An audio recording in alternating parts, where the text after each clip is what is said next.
Once these tracks appear, peace across the countryside comes to an end.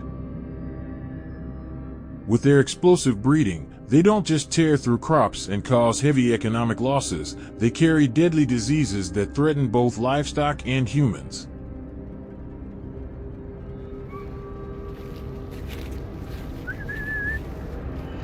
That's why keeping wild boar populations in check isn't optional. It's the only way to prevent an environmental disaster and protect the community.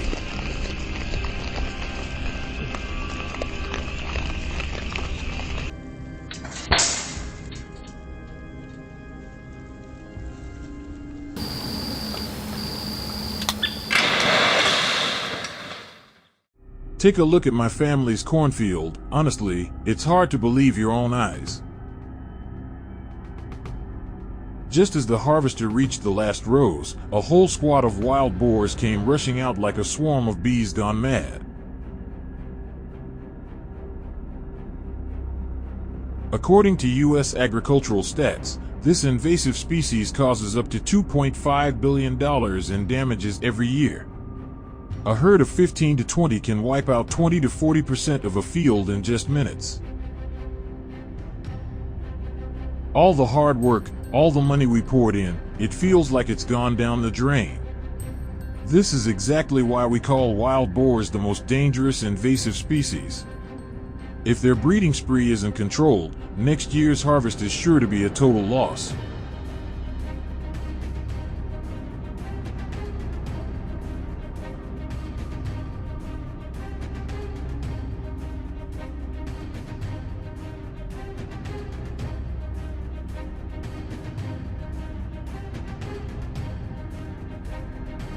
But the nightmare doesn't stop in the fields. Just look at my backyard. Yesterday it was a lush green lawn. Today it's been ripped apart as if a plow had gone through. This is a serious public safety alarm. A full-grown wild boar can charge at speeds up to 50 km/h, with tusks sharp as knives. Imagine kids playing here in the evening, and one of these furious boars shows up. What could happen? By now, we knew we couldn't just sit back. It was time to act and protect the peace of our village.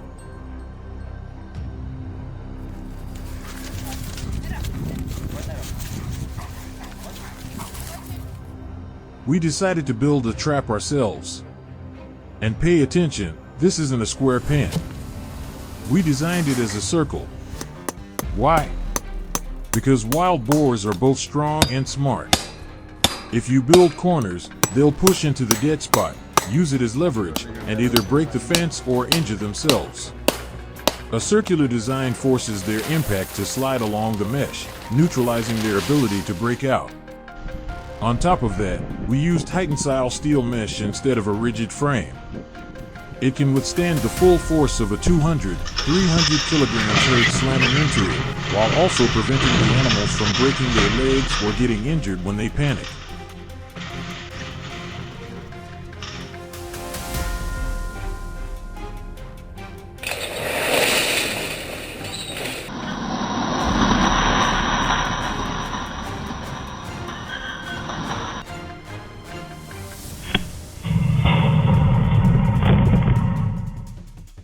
For herds this large and cunning, traditional handmade traps just aren't enough. That's why we moved to a modern drop cage system. Instead of using a manual trigger rope, the setup uses real-time imaging sensors that send a live feed over 4G straight to my phone. When I hit the remote trigger, an electromagnetic latch at the top releases instantly. Gravity does the rest, dropping the cage in a split second. The mesh frame lands softly but securely, capturing the entire herd without the injuries caused by old-style neck snares. Why catch all of them at once? It's the principle of whole sounder removal. If even a few escape, they'll learn to avoid traps, become incredibly wary, and pass that knowledge to the next generation, making future control nearly impossible. This method stops their population from exploding while still maintaining humane standards.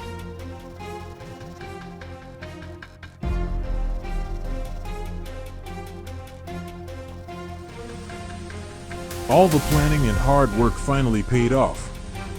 In many U.S. states, the law allows year-round wild boar control but strongly encourages humane methods. That's why we chose a drop cage trap instead of hunting. If we used firearms, the herd would panic, the wounded would suffer long, painful injuries, and any scattered piglets would likely starve. With this method, a single push of a button captures the entire herd without causing physical harm.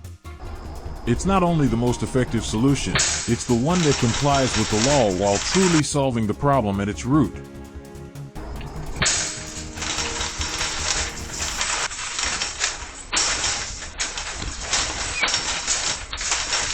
Take a look at the timestamp on the camera, past 4 p.m.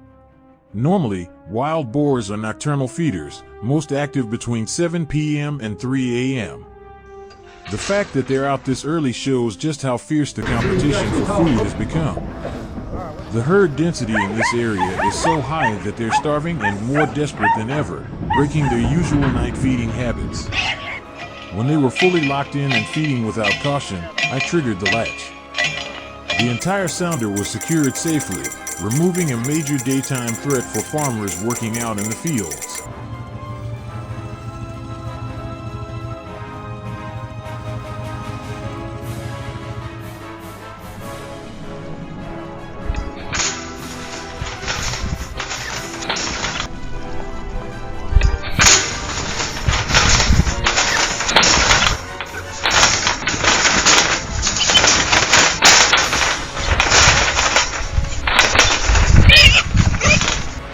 "6 feet 30 inches good news kept coming. Right after the waterhole trap snapped shut, just 10 minutes later, my brother Blake reported that he'd caught another group on the far side of the field. We're building a community trap network where everyone shares information on herd movements and coordinates actions. Looking at the number of boars crammed into that cage, it's clear that if even a few escape, the destruction would be unimaginable. Beyond trapping, we also implement long-term preventive measures, installing agricultural electric fences, digging anti-intrusion trenches, and never leaving leftover food in the yard to cut off their food sources. The battle to protect our land is never truly over. Today the fields are clear, but tomorrow their tracks could appear right at our doorstep. But we're always here, standing guard to keep the community safe, so kids can run and play without fear.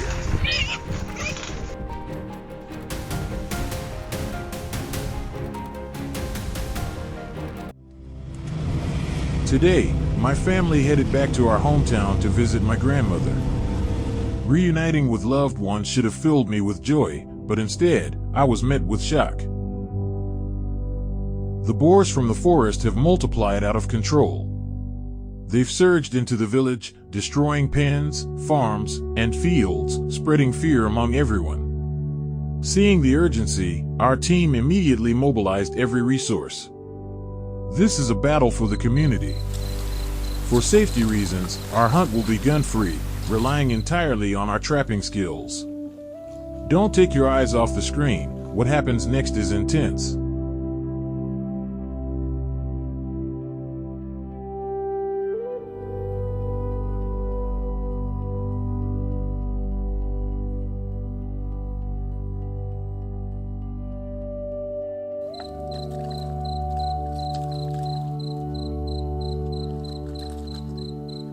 To optimize our trap placement, we swiftly installed hidden cameras around tree trunks. This monitoring system allowed us to pinpoint the boars' routes and the perfect spots to set traps.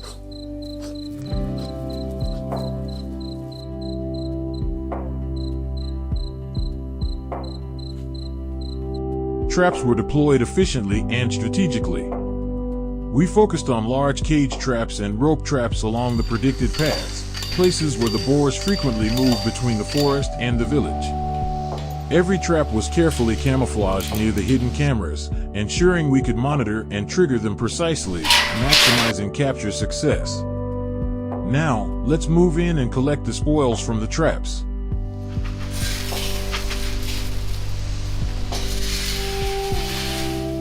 As night fell, the boars returned to their usual habit of raiding the village, and that's when they walked right into our traps.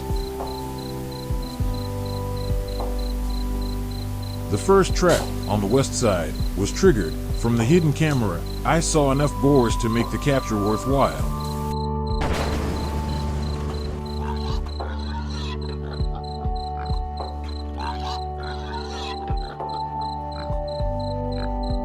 On the other side, Jack's cage trap, baited with his signature lure, also successfully drew in a group of boars.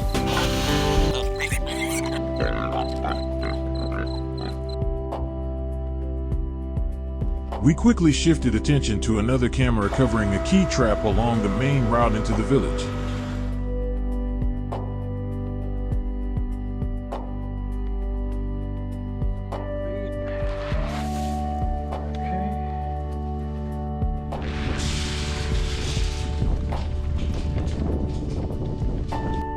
This large trap successfully lured a massive herd. The moment was right. I triggered the trap remotely, capturing the boars completely.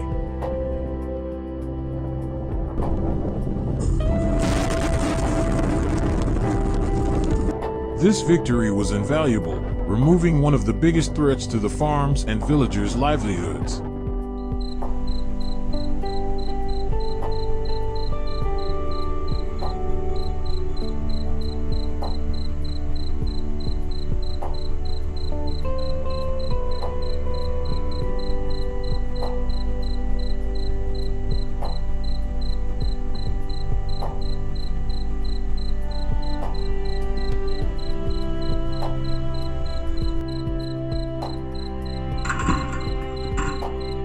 Minutes later, another camera signaled activity. A herd had been drawn into yet another trap. Once the boars settled inside, the cage door slammed shut. They struggled to escape, but every route was blocked. This sturdy trap added another win to our tally, confirming the effectiveness of our nighttime trapping strategy.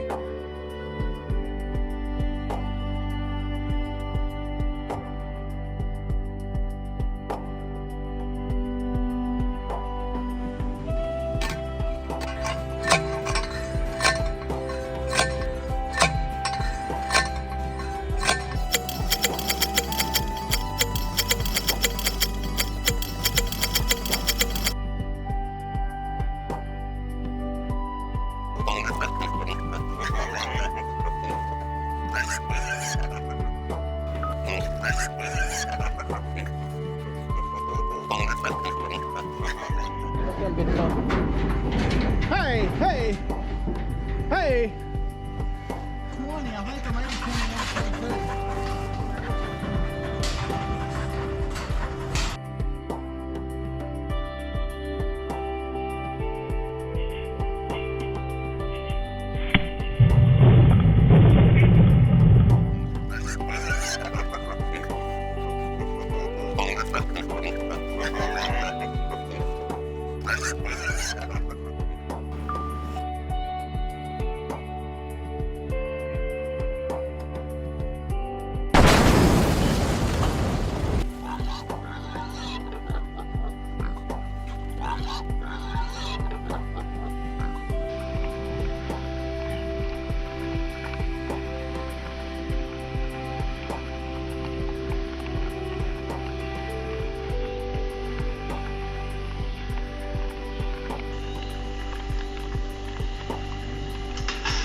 As dawn broke, our next trap continued to attract more boars, increasing our team's spoils. Seizing the moment, we locked the trap remotely and approached to secure the catch. The final trap completed its mission, protecting the village. Our hunt in this town ended successfully. We eliminated the threat. The small town slowly returned to peace. We said goodbye to Grandma, packed up the traps and cameras, and headed home. A sense of relief washed over me, knowing we had completed a noble task, protecting the village's safety. What do you think of our method? Leave your thoughts in the comments below. Thanks for watching, and see you in the next video.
hell no. Oh yeah, baby.